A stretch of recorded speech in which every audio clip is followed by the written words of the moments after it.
दोस्तों आप देख रहे हैं भोजपुरी खबर 27 और एक बार फिर से स्वागत है आप लोग को भोजपुरी खबर 27 पे।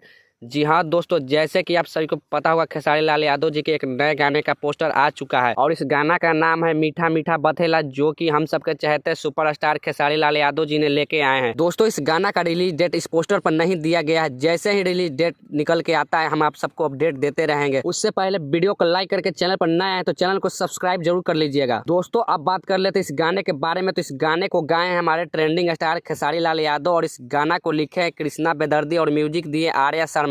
और इस गाना में नजर आई है रानी एक्ट्रेस और इस गाना को खेसारी म्यूजिक वर्ल्ड पे रिलीज किया जाएगा। दोस्तों यह गाना मीठा मीठा बथेला, जो कि इस गाना का पोस्टर पर रिलीज डेट नहीं दिया गया, हमें लगता है यह गाना 1 या 2 दिन में आ सकता है। दोस्तों खेसारी लाल यादव जी का जितना भी होली सॉन्ग आया लगभग सब बज रहा है, बस इंतजार है तो यह गाना का। वैसे तो यह गाना लोकगीत है, गाना का पोस्टर इतना खूबसूरत है तो गाना कितना लाजवाब और शानदार होगा। वैसे इस वीडियो के बारे में क्या कहना चाहते हैं नीचे दिए गए कमेंट बॉक्स में अपना राय बताएं। तब तक के लिए बाय, मिलते हैं नए एक वीडियो के साथ। जय हिंद, जय भारत, जय भोजपुरी।